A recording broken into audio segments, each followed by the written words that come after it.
ஹாய்ப்பா இல்லை என்ன பண்றீங்க, எப்படி இருக்கீங்க, நல்லா இருக்கீங்களாப்பா? இப்பதான் குளிச்சுட்டு வந்தப்பா. டைம் ஆயிடுச்சு, ஞாயிற்றுக்கிழமை கொஞ்சம் ரெஸ்ட் எடுக்கலாம் அப்படின்னு சொல்லிட்டு முடிவு பண்ணிட்டு தான் கொஞ்சம் லேட்டா இருந்திருக்கிறது. வாங்க என்னடா இவ்வளவு திங்ஸ் வச்சிருக்கேன் பாருங்களா. இது போத்தீஸ் நேற்று வாங்கின திங்ஸ், இதெல்லாம் வீடியோ எடுத்திருக்குது, லாங் வீடியோ வரும் பாருங்க.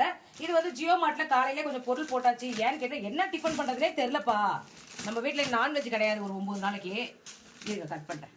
இந்த ஸ்வீட் கார்ன் ஒன்று 15 ரூபாய்க்கு வாங்கியிருக்குப்பா. இந்த புதினா எவ்வளோமா? 10 ரூபா, 8 ரூபாவோ 9 ரூபா. 8 ரூபாவோ 9 ரூபாய் அச்சுட்டா தெரியலையா கல்பனாக்கு. இன்னைக்கு ஒரே ஒரு பொருள் புதுசா இப்பதான் வாங்கியிருக்கேன். தோசை மாவு பேட்டர், இது விஜய் பிராண்டுன்னு சொல்லி போட்டிருந்தாங்க. சரி இன்னைக்கு ஒரு நாளைக்கு வாங்கிக்கலாம். இப்போ ஊற வச்சிருவேன் எல்லாம். இப்பதான் பிரிச்சு எல்லா பொருளும் அங்கங்க செக்ரிகேட் பண்ணி இப்போ வாங்கியிருக்கேன். இது எவ்வளோமா? 39 ரூபா. 39 ரூபா. காலிஃபிளவர் ஒன்று, ஆனால் விலை கொஞ்சம் அதிகமாக தான் தெரியுது, 26 ரூபா. சரி நம்ம போக முடியாது வாங்கிட்டேன். கல்பனா வந்து ஒரு பிஸ்கெட் பாக்கெட் வாங்கிட்டாங்க, போன் பானு, அது ஒன்று வாங்கிட்டாங்க. இது எல்லாமே சேர்த்து எவ்வளோ ஆச்சுப்பா? 107 ரூபா. 107 ரூபா. அந்த 102 ரூபா. ஒரு கிலோ பெரிய வெங்காயம் 5 ரூபாய் கொடுப்பாங்க. சரி அதனால அதையும் சேர்த்து வாங்கி 107 ரூபா. காலையில ஜியோ மார்ட்ல போட்டாச்சு. நீ காலைல பிரேக்ஃபாஸ்ட் என்னன்னு தெரிஞ்சிருக்கும். ஓகேங்க, நீங்களும் ஏதாவது ஜியோ மார்ட்ல ஆர்டர் போடுங்க. பாய்ங்க.